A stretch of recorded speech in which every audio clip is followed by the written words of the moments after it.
రాహుల్ గాంధీ నిన్న press meet పెట్టి ఎన్నికల సంఘం చాలా రాష్ట్రాల్లో, ఈ మధ్య ఎన్నికలు జరిగిన రాష్ట్రాలు మహారాష్ట్ర, కర్ణాటక ఇట్లాంటి రాష్ట్రాల్లో చాలా అవకతవకలకు పాల్పడింది అన్నట్టుగా మాట్లాడాడు. ఆ వెంటనే ఇవాళ ఎన్నికల సంఘం వారి వెబ్సైట్లో ఈ రాష్ట్రాలకు సంబంధించిన ఓటర్ల లిస్టులు మిస్ అయిపోయినాయి. ఎందుకు మిస్ అయిపోవడం అంటే ఆ లింక్స్ ఏమీ పనిచేయడం లేదు. అయితే వెంటనే ఎలక్షన్ కమిషన్ ఆఫ్ ఇండియా వాళ్ళు మాత్రం ఇదంతా ఫేక్ న్యూస్ అని చెప్పి వాళ్ళు ఒక ట్వీట్ చేశారు. 36 రాష్ట్రాలు, కేంద్రపాలిత ప్రాంతాల ఓటర్ లిస్టులని ఎవరైనా డౌన్లోడ్ చేసుకోవచ్చు చెప్పి వాళ్ళ అధికారిక హ్యాండిల్ ద్వారా వాళ్ళు ట్వీట్ చేశారు. సో క్రాస్ చెక్ చేయడానికి నేను ఈసీఐ వెబ్సైట్లోకి వెళ్ళి చూశాను. సో మీరు ECI.gov.inలోకి వెళితే ఇట్లా వస్తుంది పేజ్. ఆ వెంటనే మనం ఆ పీడిఎఫ్ ఈ రోల్ అంటే ఎలక్ట్రల్ రోల్స్లోకి వెళ్ళొచ్చు. వెళితే అక్కడ లింక్ టు పీడిఎఫ్ ఈ రోల్ అని ఉంటుంది. అన్ని స్టేట్ నేమ్స్ ఉంటాయి ఇందులో. సో బీహార్ అని కొట్టి చూసామనుకోండి, రావట్లేదు. This page cannot be found అని చెప్పి వచ్చింది. నెక్స్ట్ కర్ణాటక చూస్తే ఇది ఉన్నది, కర్ణాటక ఎలక్ట్రల్ రోల్స్ ఉన్నాయి. నెక్స్ట్ మధ్యప్రదేశ్ అని కొడితే ఇది కూడా ఉన్నది.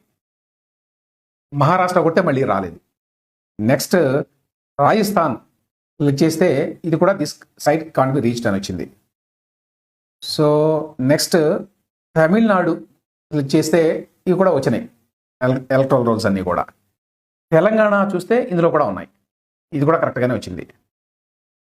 ఇక ఉత్తరప్రదేశ్ చూస్తే ఇది కూడా వచ్చింది, మరి రాలేదని కొంతమంది అన్నారు. లోపలికి వెళ్ళి ఆగ్రా అని కొడితే ఆగ్రా కంటోన్మెంట్ నియోజకవర్గం వచ్చినాయి, లిస్టులు ఉన్నాయి అందులో. సో నెక్స్ట్ ఆంధ్రప్రదేశ్ చూద్దాం. ఆంధ్రప్రదేశ్ రాలా.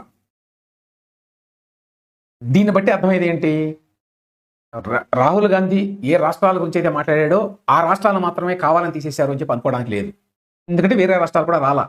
ఆంధ్రప్రదేశ్ గురించి రాహుల్ గాంధీ మాట్లాడాల, అయినా కూడా అది కూడా లేదు. దాన్ని బట్టి ఇది ఉద్దేశపూర్వకంగా ఎలక్షన్ కమిషన్ ఆఫ్ ఇండియా వాళ్ళు తమ వెబ్సైట్లో వీటన్నిటిని తీసేశారు. అయితే ఇప్పుడు అంతా కాన్స్పిరసీ వాతావరణం ఉంది కదా, ఎన్నికల సంఘం ఏదో మ్యానిపులేట్ చేస్తోంది అనేటువంటి ఆరోపణలు కాంగ్రెస్ పార్టీ బాగా చేస్తోంది. ఆ నేపథ్యంలో సహజంగానే ఎవరికైనా అనుమానాలు వస్తాయి. అయితే ఎన్నికల కమిషన్ వాళ్ళు మరి ఎందుకు ఈ విధంగా టెక్నికల్ గ్లిచెస్ వచ్చినాయి అనే దాని గురించి ఇంతవరకు సమాధానం చెప్పలేదు. దాని గురించి వివరణ ఇవ్వాల్సిన బాధ్యత వాళ్ళకు ఉంది. ఇది టెక్నికల్ గ్లిచ్చా, ఒకలా అటువంటి గ్లిచ్ ఉంటే ఎందుకు వచ్చింది ఆ టెక్నికల్ గ్లిచ్ అనేది?